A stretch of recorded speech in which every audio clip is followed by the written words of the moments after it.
Ole hei tuna wal pui lama golden ring innek tur zinga pakhat zawk mala chuan awma kawm turin hei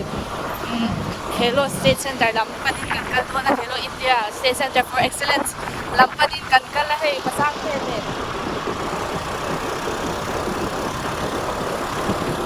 no ti takin en lo thirne kan dei se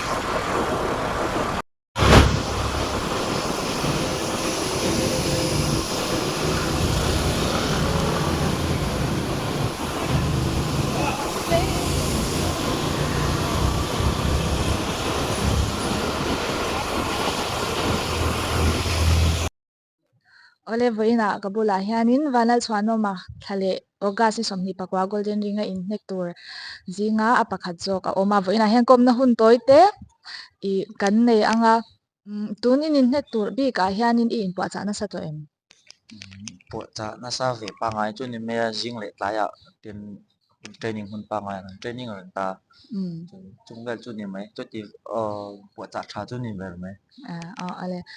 I kha kha chu han da thari ta I la mi pui tam takina an han sha du tlang pui chu hei I la no panga ti me yang engtin nge boxing hi I tui chau chan dan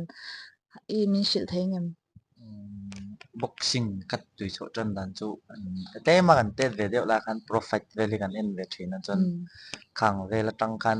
ya khan ka ui na boxing alo khel chowa khata tang khan tui chak na ha lo ve ta khata tang khan ka lo khel chho tan ani ilu chho hianin a har sa chu I ti ve deuh em nge anwa mi ti awang khan ni enjoy chho ve char char nuam chu ka tia har sat chang po ma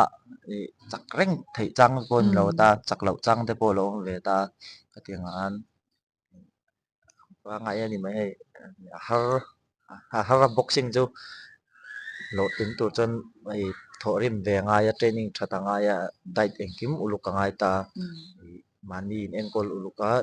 nong chang ti that hai discipline engkim maintain ve ka nga ya wanghen a hau taka a ha thak ani boxing chu ani theilu to ka ole I tuna hianin inin nek tura I tumpui tur hi I hu phurem kai ai chon boxing a chon alo senior to a khel tam to zo ka ma se hu phut na ka chu om lo hrim hrim khati tur kha konfi tur a chalut tuk in lo in tum to rengem kan lain tum me lo rem ron ti kan ni chon ani chuanin hetia I in pua chana lama hianin ama alo in nek to dan te khatiang angvel kha in en let ve thinem khatiang in training na a tel turin tian kan tian championship khat te kan khel ho ta mun ka ta te kan ning khel ho ta in tum che lo mai la ka nga tang khan a game te kha kan lo chin chia ve ta entinan ati un deuh te khatiang ha tem chon zero zo ve deuh chu kan nei acha alo mong lutuk ole tuna entinanin entinan ti hlai la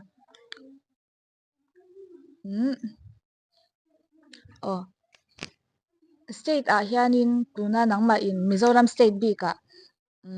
I tumpui to ate le I lo khel to ate enge I tumpui har sa emo hei hei hi chu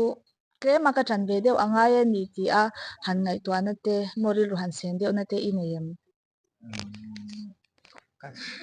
chi lo tumpui har sa ti over chu kan nei lo ta ma se an treve ka nga man nia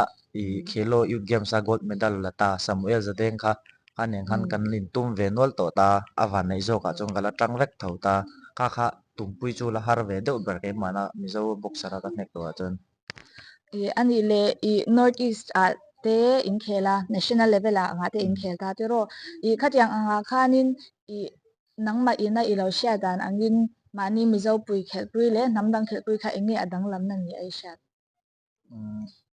ring experience nei tam ta sim sim hi thata mo ram tinan ram pon sim sim a kan khel hian adan a bo ro ki dang de ta ring chung kan lu te hian mà sẽ ring chung à tắc cái chân giảm nó hi cho ông là ta ring pon ring chung kan lu ma hian này om ma phun te om ta kha tiang ve la khan tin na mo hai zung lo chuak ve sek kha tiang ve kha om ve du thin thau ram pon ni ani na na hi chon antina a competition na sang ta India ram pu min el na te khan ni ve wang khan adan chu dang ve de Mizoram ai chon o ani thei don lutuk mani lo selen lo na mi ram han ti mai la o se dang anga han kal kha chuanin a hu phur om na le nervousness sen kha ve anga ti ro i ani chuanin i national level la i achievements ho hi i medal lo don to te khatang ang ho hi i soi min soi sak mai theiam national la tak ki chon ka van doi ve a medal tak ki chu gala la lo ta Mizoram ai chon ka van na ya ala ve nol to me ba ka mi mal lom man best boxer ki le best challenger hi trophy pani kala to ta best boxer hi voi ni kala to bok Mizoram chu ma chan national tak ki chu medal kala la lo ani to i ani le ti hianin iron i hanin khel chau tak tak ta ka chuanin tunge support chap te chani ai shat ta chon kapa hian ki ma min support ta i tim tin tin nan chu ta chon zinanga ya in khelanga ya kan ti pon i ahar sang sum le pai lama tinga kan han zo pokan ai si in coach te na khel ro an ti chon kan tum kan ti ve thei turan ya tia e kim ka in khel thei nang khan i 100% support hi ni top me kapa hian en ki ma min toyom tha Mizoram chunga ka in khel pon aron mai ngai lo aron kal ve deuh zia thin ta a thei sam chon support thak ko mai kapa hian alom om lu tung nu le pa support hin ya tiang anga hi chuanin apoi mo lu tuka supporter nei chate hi din chwa le chwa lo na hi ashil ve a na chen a omanga tiro ani i na chin khanin i diet le exercise vel kha i soi ta diet a hianin enge i e le in ni kang pu pa ngai hi ten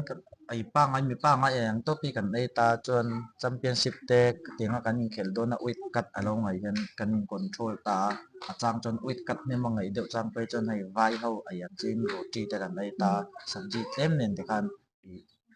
rice lampang hi kan ei lu tuk lo ta mo chung le chu ni deuh mai adai chu enge cho me du ber ui sa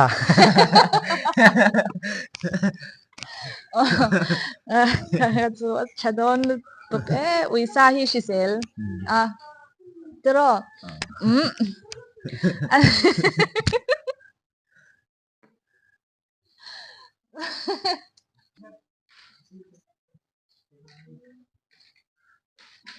ani i uisa e to zong zong a tunge siam thiam mi le ti ber ka pa thian pa han la siam thiam ka ti ber ei cho me me ai to me te khan i ani le tuna in hnek tur a hianin han lut ta tak tak ta ila ni tin training in kal pui ba ka hianin nangman a shan pa a mani shahnem ngai na a han ti tlau tlau chang te a omem o tu ben yang apo kan training class pa nga ya chon internet lai kan off de thai hun ani ta tiang kan training ta chon training hun pa nga ya po training zo te tlem manial extra hai chen te ne na ti na tu na po mi ki te ne te kan nom ta training time zo hun to kan tlem kan la extra bel le thin tan mani thanen mai nai ang chung vel chu ni do me han sil ong via chang te chu in ei ve zeu zeu ang a to ro in ei em jing lama hian fitness si kan khoi ber jok ta boxing lampang chu kan khoi vak lo ta gym a te lek te kan khoi bok ta heng vela hian sil chu na ve du treka speed te ni tan tin nan monday a gym kan khoya tuesday a treka agility ve kan khoi le ta chuan wednesday a gym a lek te kan khoi le ta chuan thursday a speed treka ani le ta jing ai chon boxing lampang kan khoi vak lo ta fitness kan up ber tian in coach na azir ti che le tian nang mani in zir ba ka hianin hetiang tinan world level mo worldwide anga boxer te ho style han lak zau te mo e so tiang so zir ve angai ni ti mani han zir te hi nei ve kan traffic nga professional boxer Canelo Alvarez ka idol lani ka ngai sa nga again ni ka copy na sa ani chuanin ingai san ber ani anga tiro chuanin tuna hian i national level anga han chwa le tumna emo world level anga chwa chak na te in yam nang ma hian kat tuna hian senior ka kai don che ta mo chan to pa hian senior national om tura ngai taila ka ti khan khel chho zel ke ton senior national te khan gold medal laila india ke ma kan lu thenga india ke ma kan lu chon gold medal kan la ka chon international ka india win ka khel chho le zel ke ta khang ve kha kan la em ve ani changa chun acha le tuk enge kan la zo yang chuanin tuna kan mizo boxer nei te zinga te emo lo khel to tuna khel to lo mo mizo boxer zong zong kan nei to zinga tu ngei langa isan per ka ngai san pe la chon John Kenti hi nia John Kenti van hin pui hi nia chon tuna ala khel la ya hi chon laltin sang a hi thian nanga kan kom thai kan u ena kan en ni bok ani ta mizo boxer a chon tuna a khel la chon that ka ti le ka en ton beran ani chuan tuna hianin I boxing bi ka achievement enga mo ber nei thei ta la enge I nei chak I thlen chak kha min she thei ngam world champion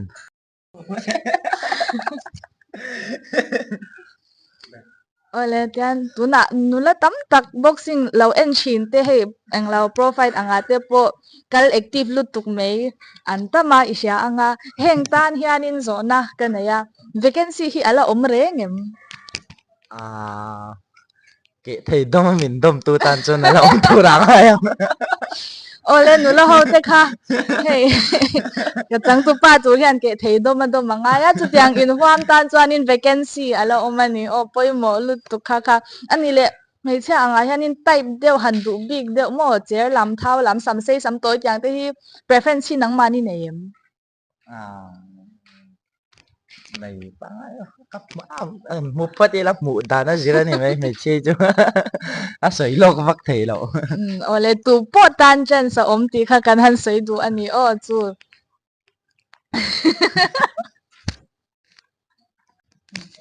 ole hun chep takara voina nangma han kom na hun te na min sian saka bangin lom thu kan shil du che a I kal le zel na tura le inin hek na tura po du sakna kan hlan che a chak ngei turin thenem ngai takin be turin du sakna kan hlan che ji bai do mi nya